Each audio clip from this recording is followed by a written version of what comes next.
Good afternoon, everybody. Welcome back from your very crazy, quick, brief lunch break. We appreciate you guys being here with us so much today and this afternoon and coming back from lunch. We know that's a tough ask to jump back so quick, but we appreciate you guys being here. Sherri Clusky is our session provider this afternoon, our presenter, and she's going to talk with us this afternoon about the memorandum of agreement for KECSAC, as well as some census data and census collection information. She's going to help us out. I'm going to turn it over to Sherri, and I think she's going to share her screen in a few minutes. And Sherri, welcome. All right, thank you. Good afternoon, everyone. And we're so excited to at least be able to have our conference this year. We would prefer to have it in person. As Ronnie said earlier this morning, it's always so nice when we get to network with each other and have those conversations during lunch and in the hallway. But this year, we're just trying to get through this on Zoom, and hopefully from this point on, we will be live. So I'm going to try to share my screen with you. Let's try to do, earlier I was struggling trying to get it to full size, but I think that works. And I'm the Associate Director here at KECSAC, and some of the documents that come into us are the memorandum of agreement and the census document. And we just thought it would be a good idea to just have a brief overview of this, and hopefully we'll have time at the end to just really have some good discussion about what works, what doesn't work, and that feedback always helps me. I try to operate in continuous improvement method always. And so any feedback that you provide me helps me to provide a better product for you. So we're excited about that. We'll get started. Find out which one of these clicks. So we'll be talking again about the memorandum of agreement, and you'll hear me call it the MOA that's required in the census report. What is the MOA? It's the agreement between the local school district and the specific KECSAC program. A memorandum agreement must be done each year, each school year, and it is for 12 months. It starts July 1 of that school year and goes to July or June 30th of the next school year. And in that memorandum, it talks about what the district agrees to provide, and it also talks about what KECSAC agrees to provide. And one of the key points that we want to talk about when we say KECSAC provides is we are a supplement. Any district couldn't operate on just the funds that KECSAC gives to the district. So we always like to talk about the fact that we are a supplemental to help provide that cost of those services. The district still always has the bulk of the funding for the program. And you'll see the SACF, and so of course we're in Kentucky and we always use lots of acronyms. So that's the State Agency Children's Funds anytime you see SACF. And there's also another acronym of SAC, and that's State Agency Children.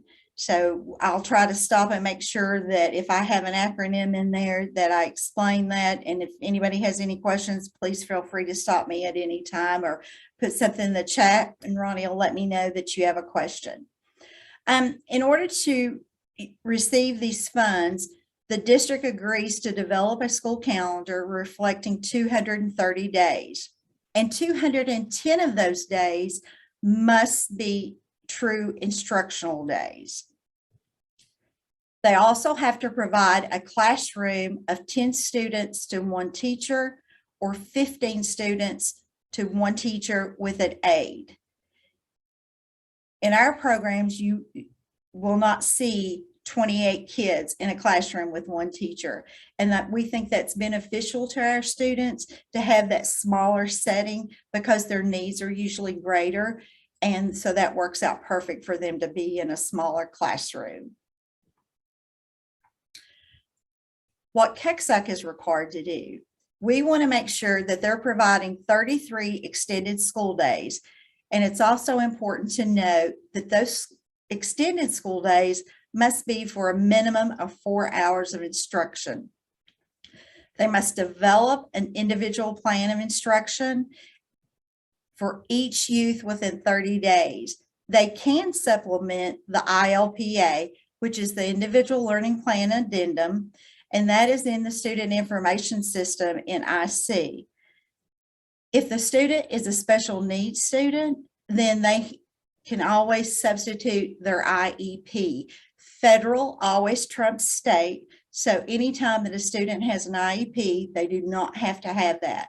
But if they do not, then the student should have an individual plan of instruction, or they can use the ILPA.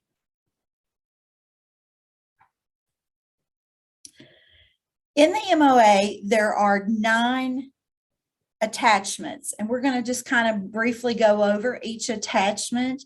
And if you have any questions, again, please feel free to unmute yourself and ask, or put it in the chat, or we can talk about it at the very end, whichever you prefer. The attachment 1 is the budget. The districts must submit those budgets in a munis format.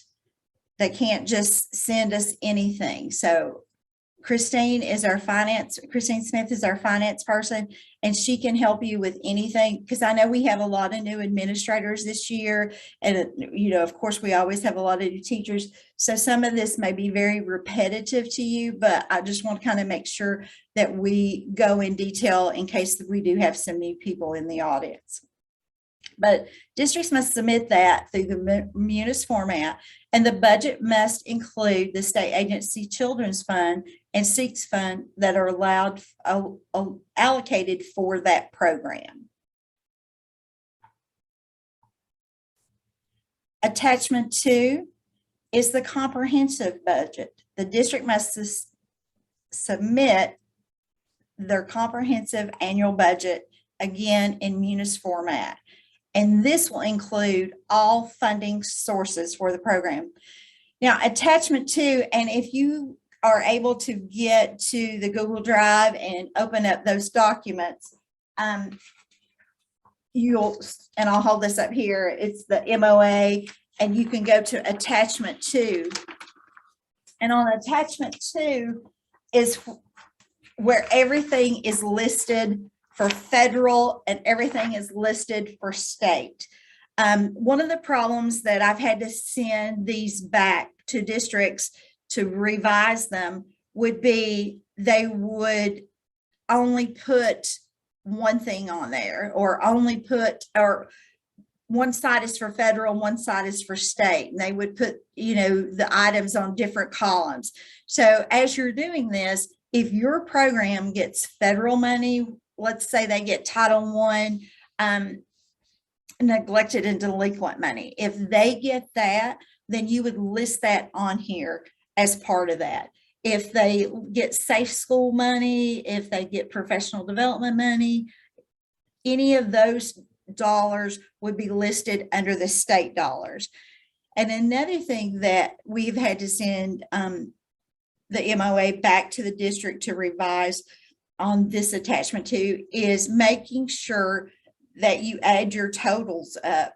Those totals should total up whatever is in that column in order for it to be a true reflection of what we want on your MOA. So just make sure that you list the funding source and make sure that you add the totals at the bottom to make sure that they correspond. And again, those documents, I'll hold some of them up just to kind of give a reference point, but they are in your Google file. There's a copy of your MOA in there, and there's a copy of the census instructions that we'll be going over later in that document, plus a copy of the PowerPoint. Attachment 3 is the school calendar. And whether we are a program or whether we are an A1 school, there's still requirements on our school calendar. You want to make sure that you always have an opening day on your calendar. You want to make sure you have a closing day on your calendar, 4 professional development days, and 4 holidays. That is required of any calendar that is submitted to the Kentucky Department of Education. In addition to that, you want to show that you have 230 instruction days on your calendar, and 210 of those have to be direct instruction, like we said before. You want to make sure you do the 33 days, that you show those as extended days. And it's also recommended that the extended calendar be in infinite campus if possible. I know some of our larger districts, they just duplicate all of their calendars and in one file and send that to KDE. And they really don't like to put anything additional into IC. They just their basic calendar.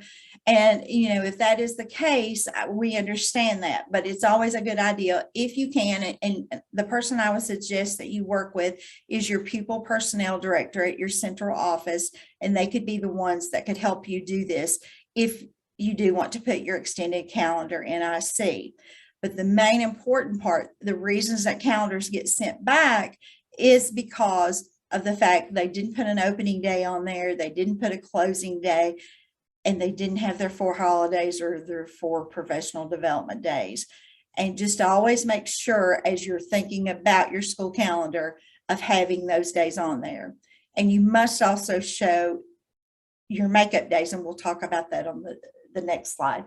But just make sure 210 days of direct instruction, those 33 extended days have to be 4 hours days, and just make sure that you're meeting all the requirements of any school calendar in your district. And then that'll keep us from having to send it back out, you know, because of attachment 3 for there being an issue with your calendar.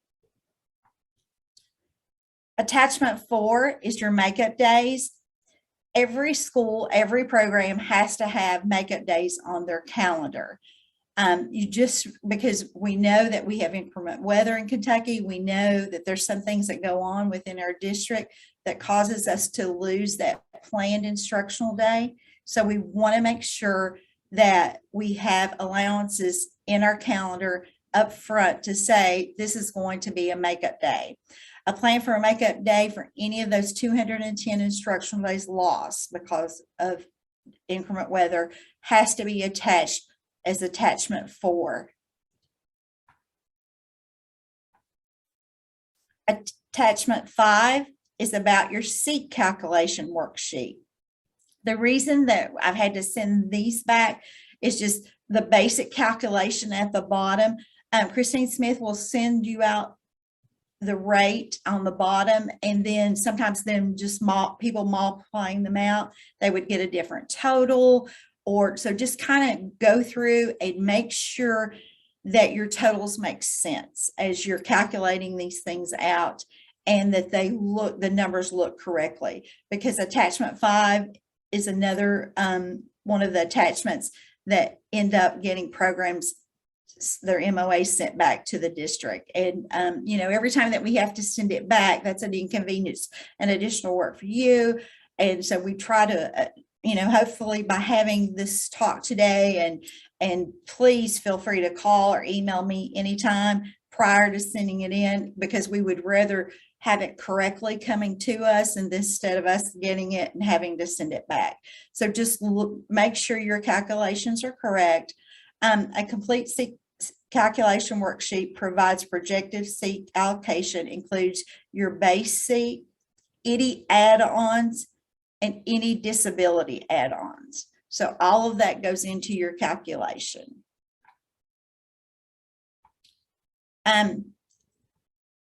Attachment 6 says a current interagency agreement between the school district and the program.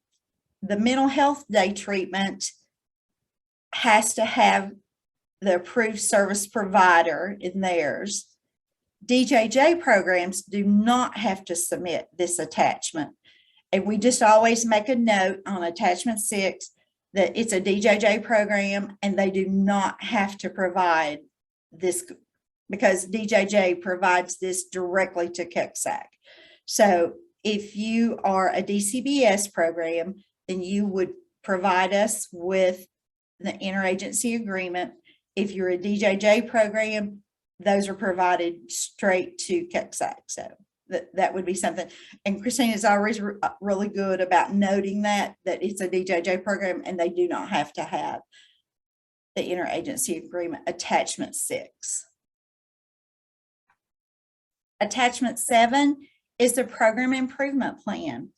A current program improvement plan is specific to the individual program and addresses the needs of state agency children. We will have samples available on the KECSAC website. And one of the things right now, Katie has done a wonderful job getting our website up and running, but we still have some things that we're putting out there. It's a work in progress. So just be a little patient with us, but there will be a sample of the program improvement plan if there's not already one out there. You just want to make sure when you're doing your program improvement plan it's specific to your program.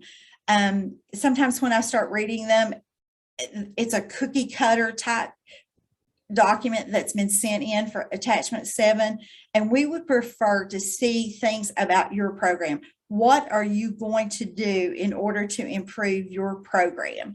So that's what we want to see on attachment 7, the program improvement plan. And I was looking to see here for just a real quick, but anything that you have a question on, and I'm speaking more to the new administrators. If you have a question about this, make sure you shoot me an email and we can discuss it through email, or you can give me a call and we can work through this, because you don't want to just use a cookie cutter document. You want this to be specific to your program. Attachment 8 is the implementation and impact check based on the previous years.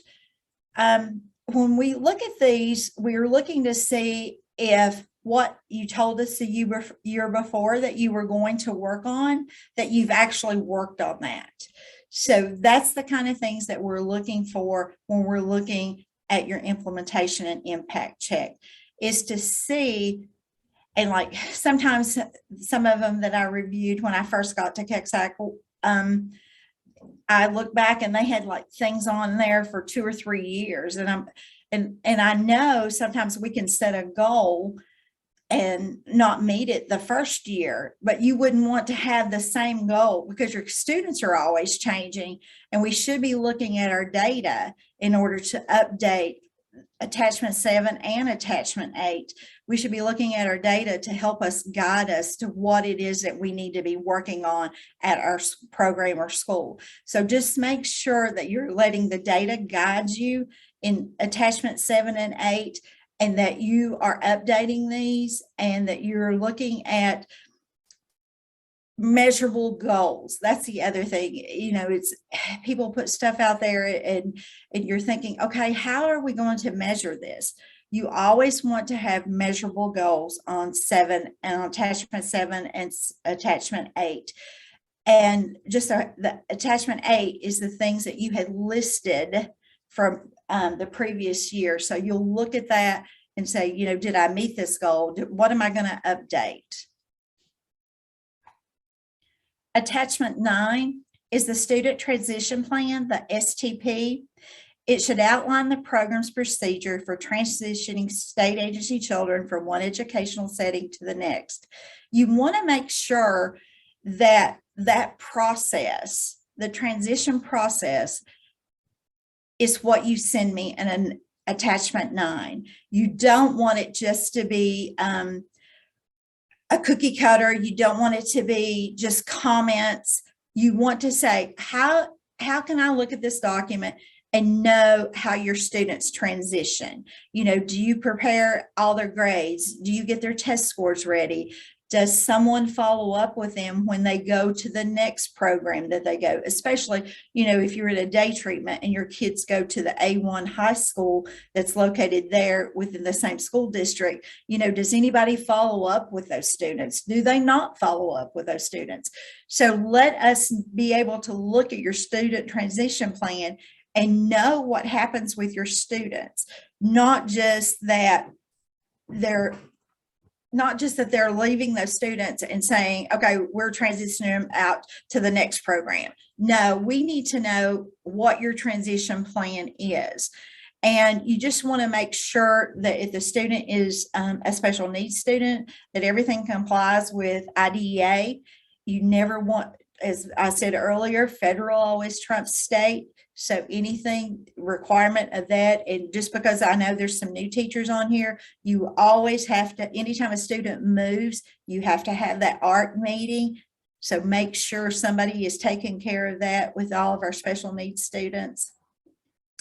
The student transition plan should include procedures that address everything. So just make sure as you're looking at your student transition plan on attachment 9, what you're sending to KECSAC, it does paint that picture of how a student is transitioned out of your program. So that way we all know and can speak to, well, this is what this program does and how they transition their students out of their program. The MOA is not complete until all attachments are submitted and all signatures are obtained. Sometimes we get the MOA from the district and we look through it and it's perfect. We send it back with everybody's signatures on, life is good. Sometimes they go back and forth 3 or 4 times before all of the attachments are correct. And, you know, please don't ever feel like you're just doing this document and nobody's looking at it, because we are looking at each attachment of each one of our programs to make sure that everybody is doing what they need to do and that we're doing what we need to do. Once everything is corrected and everything has been sent to us, the signed MOAs are due to KECSAC by September 15th. Just make sure that's the deadline on that. And if something's going on and you're going to be late, make sure you shoot us an email and let us know what's happening or if there's a reason. But we need the signed MOAs back to, and then we'll start reviewing them and send them back to you with a signature. Any questions, comments, concerns about MOAs? Please unmute yourself if you have a question or anything.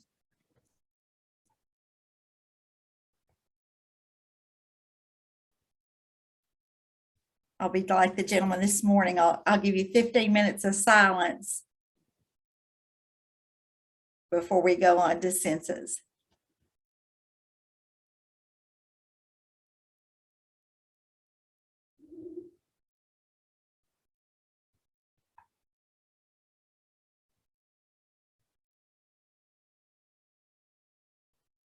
Okay, so now the census that comes up once a year that I get to email you all and say, please send me this information. Please send me this information.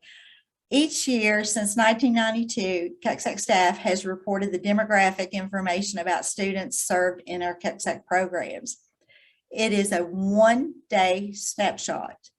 This year, we will schedule it for December 1st. Sometimes we change the date in or around the 1st, just depending upon how the calendar falls. But this year it will be December 1st because I've already checked my calendar. And why? Why do we need this information? Because if you look at the graph here, number of state agency children from 2012 to 2021, when we get this data, we're able to paint the story about KECSAC. If you look here in 2012 on that December 1 or close to that December 1 count, you can see we had 2,696 students.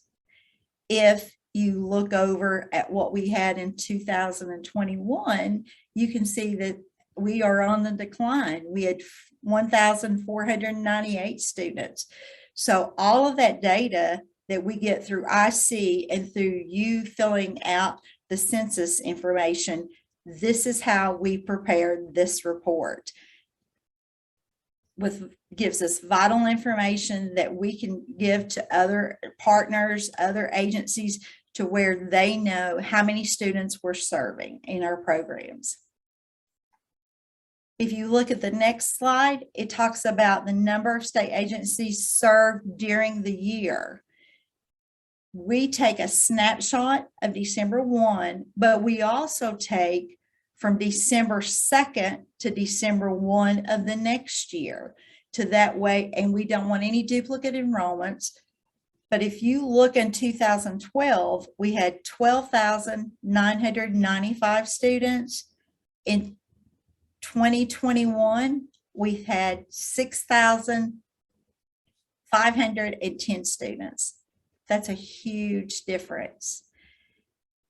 Many factors go into why that number is lower, but this enables us to show people what our enrollment was throughout a school year, how many students we serve throughout that school year. This is one of our slides that's in our census report, and this shows the various agencies. In DJJ owned and operated, this past year, we had 306 kids. In the contracted programs, which is mostly our day treatments, we had 208 students. In our mental health day treatments, we had 29 students. And our DCBS students, which is now our largest group of students, we had 955 students. Again, your information that you submit to us, the information we gather through IC, this helps us to know where our students are coming from, that we have 955 students that we're serving through DCBS.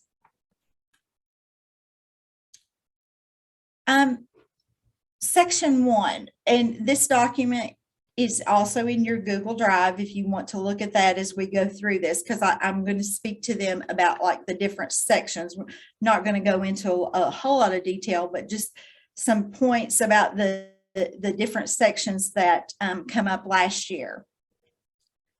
In section 1, a lot of demographics, what's the name of your program, who's filling out the form, those kind of questions is in section 1.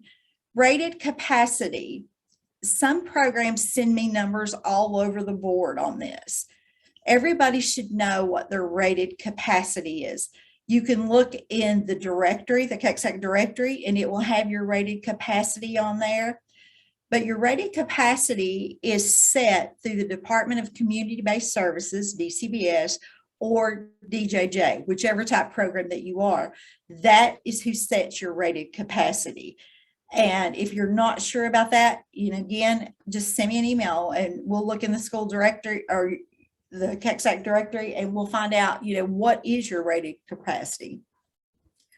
The average length of stay, that's another area that there was some concerns with some of the responses. It should include every calendar day, every instructional day, weekends, non-instructionals. And on the document that we send you that tells about how to fill out the census, we give you an example of 2 students and their average daily attendance is 10 days. So if you have questions on how to calculate your average daily attendance for your students, please feel free to give me a call, email, and we'll talk through that. But we do give you a sample in the directions. So section 2 is questions 1 through 7. And it's the number of state agencies, children for that snapshot day. Every question in 1 through 7 is only for December 1, 2022. It's, some of our questions are about the whole year and some of the questions are about a specific day. Section 2, 1 through 7 is just about what state agency students are in your program on 12/1. So any questions that's in this section, it's just about that snapshot day. Another issue that caused some data quality was the number of state agency children enrolled on 12/1/22 or 21 when I did the report. If you tell me you've got 10 kids in your program And then you tell me you've got 13 special ed kids. Well, that can't be. If you've only got 10 kids, as far as the students that are enrolled, then your special ed, the most that it could be is the 10 kids. So that was another area that was a concern. So just make sure the first question asked about how many students you had on December 1. And then the second question will ask how many students out of that 10 students were special ed. And, you may have a 0 because you may have no special ed, or you may have up to 10, but you will not have 15 if you only serve 10 kids on December 1. Section 3, questions 8 through 16. The answers are based on the enrollment for the 12 months. So everything in this section, 8 through 16, is based on the 12 months. Different people get this 12 months data different ways. The easiest way is to run your report from one school year, from that January to May or June, whenever your school goes out, and then run it from the next school year from August 1st to December. That's how you're going to get your 12 months. Because if not, and we do have some people that keep it, on a spreadsheet or keep it a paper copy. You do what works best for you and your program. If you have hundreds of kids, that's a little harder. If you have a small amount of kids, you may just keep it, on an Excel spreadsheet. Whatever works for you is the best way for you to do it. But you're getting that's 12 months of students. So this year you'll be getting from 12-2 and 21 to 12-1 and 22. Those are the students that you will be capturing. You'll enter number of students receiving educational services, no duplicate enrollments. And there's examples on there that talks about, duplicate enrollments. Like if a kid comes in your program 3 or 4 times, that's in that 12-month period, they're 1 student. They're not 3 students. So just make sure about that. Enter the number of students that participate in various opportunities. There's like a whole list of, and if you look at that document, sorry. If you look at that list, there's a whole thing and it looks like this, and it's in your Google Drive, but there's a whole list that the kids can participate. They can participate in district-wide vocational. They can participate in gifted and talented. They can participate in the GED program, high school diploma. They can participate in any of those. You just want to make sure that you're showing how many of your students actually participated in each one of those. And you may have students that didn't participate in any of those. But this number cannot be more than your number of students that you've had for the 12 months. That's another one of those things that I have to contact the district on. So as you're going along these numbers, answering these questions, just make sure that you're reading the instructions and make sure that you're looking at, does this number seem right? If I've had 10 kids all year, I can't have 12 kids that just got their GED. So just, again, it's just one of those things, kind of just reviewing it and looking at the directions on there. So I just wanted to mention that. Section 4, questions 17 through 26. Again, this is based on their enrollment from 12-21 to 12-1 and 22. We ask you to list the assessments that you use. Some people will list 20, some will list 1. List the 4 major ones that you use with your students. I don't need to see that you've used 20 different assessments.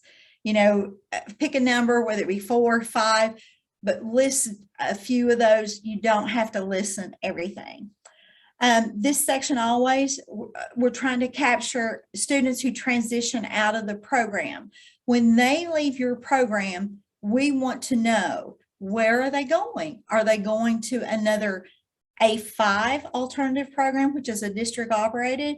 Are they going to another KECSAC program, which is an A6 program? Are they going to an A1 school? Or did they graduate? Or age out of the system. So that's what the students who transition out of the program questions are. They're saying, you got these 10 kids, where did they go when they left you? You know, did 2 of them go back to the A1 school? Did 2 of them go, you know, on to college? That's what we're trying to capture with the transition questions. But again, this number can't be more than the number of students that you had during that 12-month period. Question 5, 27 through 32. We're looking at full-time equivalent. We want to know how many of our programs have a full-time administrator. We want to know how many full-time teachers our programs have. And then the next question will ask, of those teachers that are full-time, how many are special ed certified?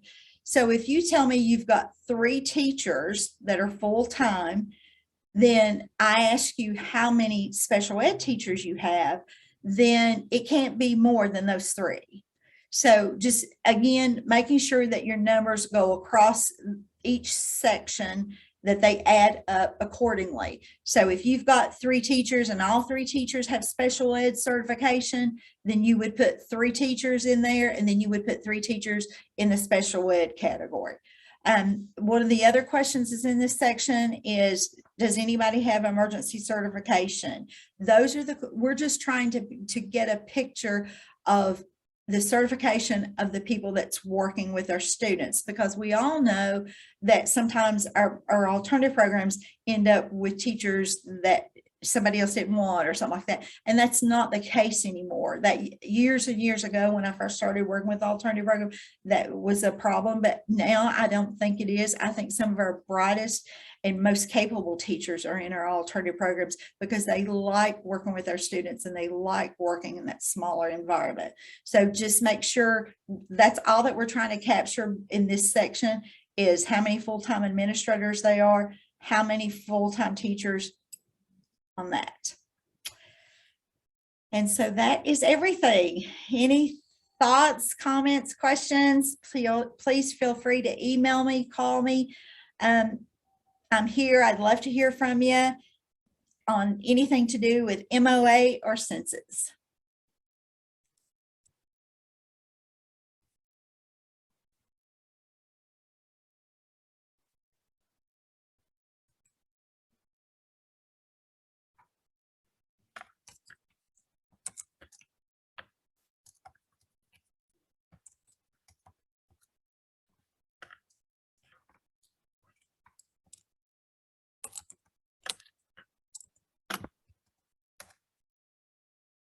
All right. Thank you, Sherri.